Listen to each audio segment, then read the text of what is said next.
What's up, everybody? It's Soren Baker. And man, we've been having a lot of great response, a lot of reactions. So make sure you like, subscribe, and share to Unique Access Entertainment so we can keep growing and keep bringing you guys these great interviews. Today is no exception, man. We're joined by the renowned, incredible, phenomenal DJ Cassidy. Thank you for coming through today, sir. Thank you for having me. I'm excited to be here and talk to you. Yeah, man, it's amazing because Dana Dane, good friend of mine and a good friend of DJ Cassidy's as well, had sent me the most recent Pass the Mic where you go through with all the hip hop icons, and he was like, "Soren, man, did you see this yet? You gotta watch it." And I hadn't seen it yet, so when I saw it, I was blown away. So first of all, thank you for delivering that phenomenal piece. And how long did it take you to stitch everything together? Well, first of all, thank you for watching and for enjoying it. And thank you to Dana Dane, who is a hero of mine as well. And receiving a text from him that he saw unsolicitedly from me was amazing. So thank you and thank him for inviting me on. The process for Volume 2 was a little different and a little faster than Volume 1. Happy to tell you about the process for both. Yeah. The process for Pass the Mic Volume 2 took several weeks. And that's not simply Zooming with people, but that's connecting with people on the phone first to ask if they'd like to be a part. And that's really the heavy lifting is done on the phone. The fun part is on the Zoom. And so after I premiered Volume 1, I believe on July 2nd, in which I passed the mic to legendary R&B artists of the 70s and 80s. So Earth, Wind and Fire, Kool and the Gang, Bobby Brown, Denise Williams, Ray Parker Jr., and many others, and we can go through the whole list. The reaction I got that night and the following day, continuing until today, has been so emotional that I knew right away I wanted to do a Volume 2. That was never the intention. I didn't really think about a series or long-term goals. This was really just a passion project of mine during the heat of the quarantine, and I'm happy to tell you how it all came to kind of light and how it came to mind. But after Volume 1, I really knew I wanted to jump right into Volume 2.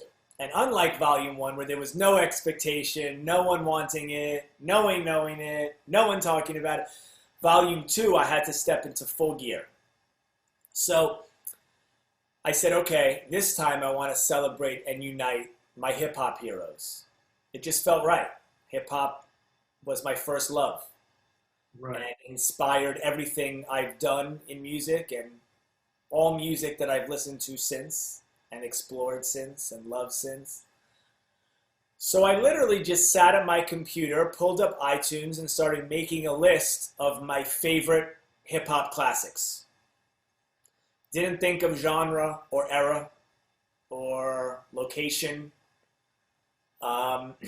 Just my favorite hip-hop classics. And I came up with about 35 songs. Okay. Only one song from every artist. So, of course, there's some artists where there's long catalogs. How could you possibly choose one? But I chose one. And out of curiosity and as a DJ, I just always kind of put things in chronological order first, just to see the story it's telling. And they all fell between 83 and 93. But really, the sweet spot was 85 and 92. There were just a couple exceptions. And a lot of people think of 85 to 92 as the golden era, the golden age.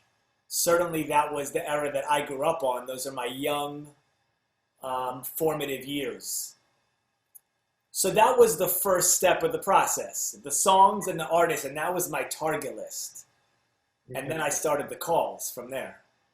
And one thing that I really liked, for those who have seen it and those even that they haven't seen it, they should definitely watch it. But one of the things I really enjoyed about it was that you had Run and DMC, you had Pete Rock and CL Smooth, you had Salt and you had Pepper, even though they weren't together.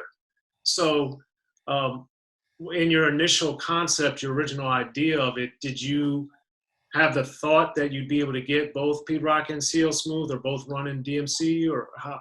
What was that process? Well, certainly, if there were two members of a group that had significant roles in a song, I would want them all. But I would have been happy just with one member. You know, these are all my heroes. So I was very grateful for every yes I got. I was blown away. So I tried to keep my expectations low and my desires high. And, let's talk about Run DMC. Run and D don't do much together anymore. They don't tour. They do an occasional festival. I don't even think one a year. It's a real special occasion when they hit the stage together. They've been doing it for many years, since they were 17. So they're adults now with families, and they don't do it together like they used to. Certainly Jam Master Jay is not here with us anymore.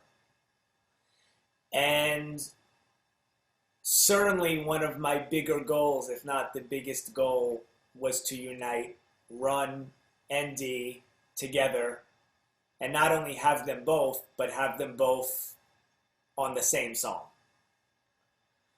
So I'm so happy you brought that up, and as a hip-hop historian of sorts, it makes sense that you would.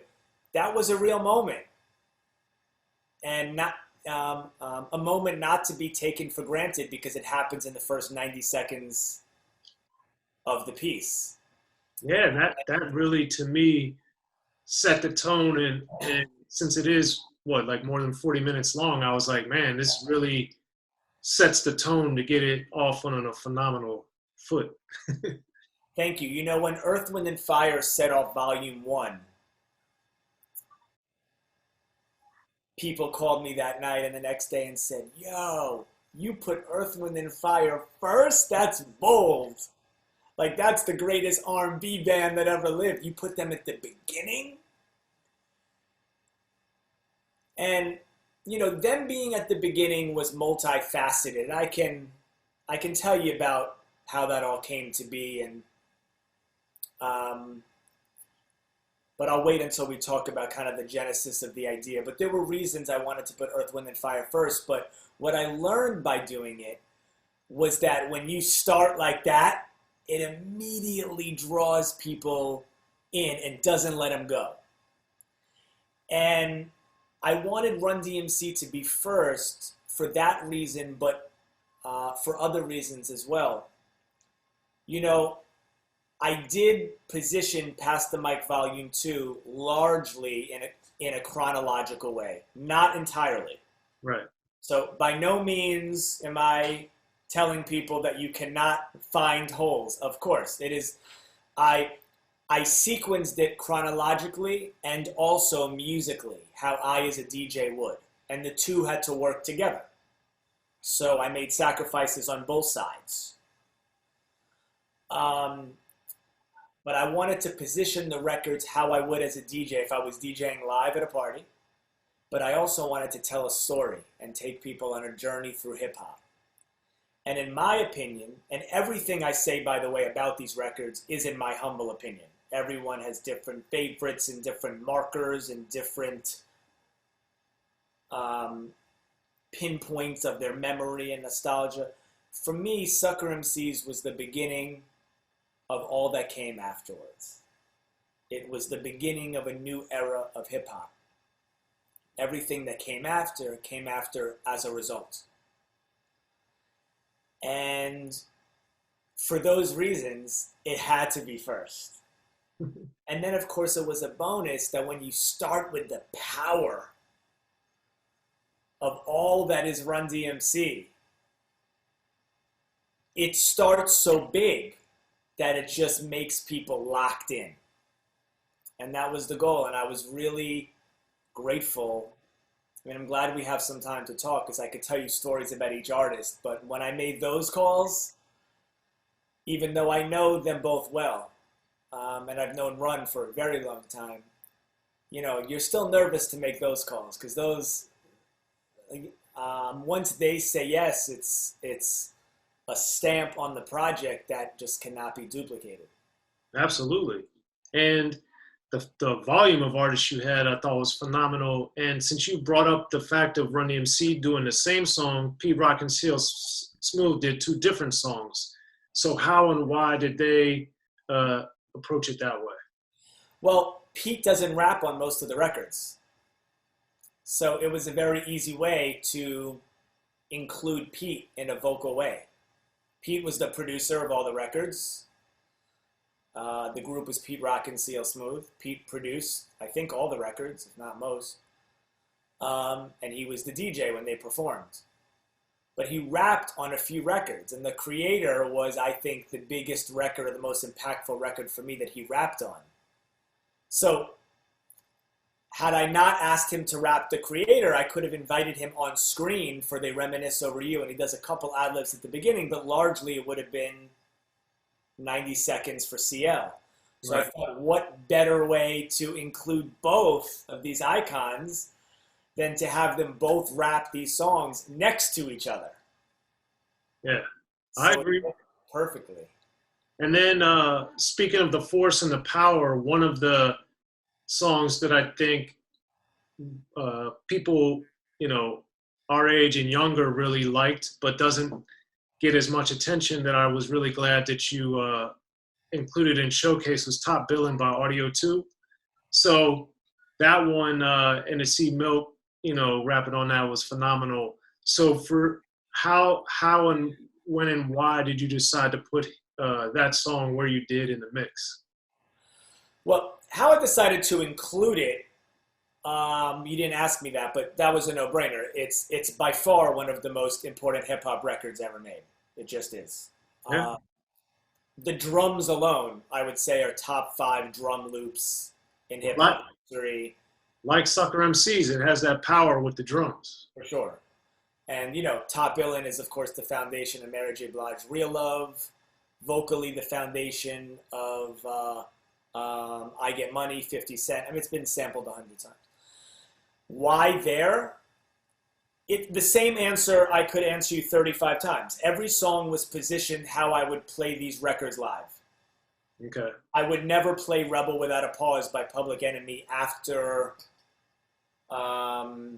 Shoop by Salt-N-Pepa. Right. I just wouldn't. These songs are how I would play them. You know, I could analyze my own DJ tendencies. You know, part of it is tempo. Tempos tend to go together. A song like Warm It Up, Kane is probably the fastest song on the mix, would have never worked next to Top Billin'.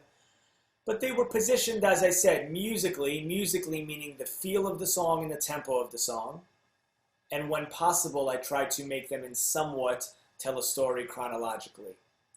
So for those 3 reasons, Top Billin' was after Dougie Fresh the Show and before MC Shan the Bridge. Musically and chronologically, they made sense. Right.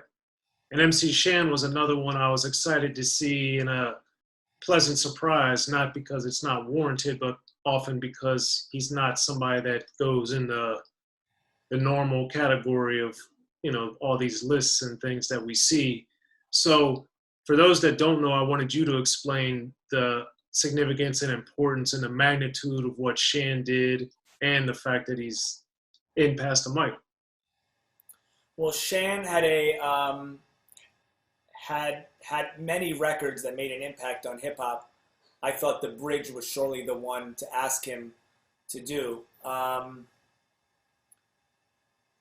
Shan had a very famous battle with KRS-One, the Bronx versus Queens. Shan, of course, representing Queens.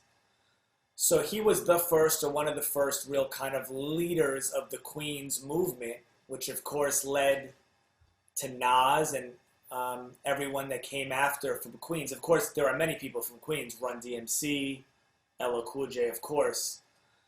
But if you ask Nas, Nas will tell you the impact of Shan and that record. And that battle between MC Shan and KRS-One is, I think many would say, the kind of most epic hip-hop battle of all time. There, of course, was LL Cool J, Kool Moe Dee, which was around that time. Of course, Jay-Z and Nas, and many battles in between. But that goes down in history as one of the most epic battles. So in a sense, that song is one of the greatest hip hop, battle records ever released. Right. Okay. And then you brought up LL Cool J, and one of the things that I always think is amazing with him, and I've had the benefit of seeing him perform in several different decades throughout my life, in different cities, different times of his career, etc. And the thing that I really enjoyed and was impressed was the energy that he brought to his performance on Pass the Mic. And I wanted you to explain the significance of someone like LL that came out in 84, 85, and in 2020 is still being able to bring that energy that we heard on a Rock the Bells or a I Need to Beat type of song. Well, firstly, there was no one like LL Cool J. And I say that to make clear, LL is very much in a league of his own.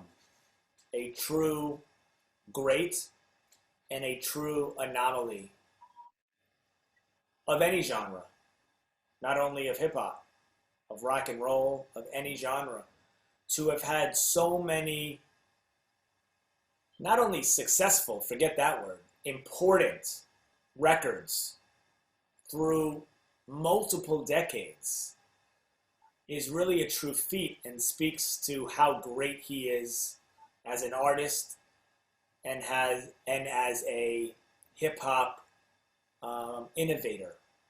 And if you look at LL's most iconic records, Radio and Rock the Bells from the first album, to the era of Mama Said Knock You Out and Around the Way Girl, to the era of Doing It and Hey Lover and Who Do You Love, to the era of Headsprung.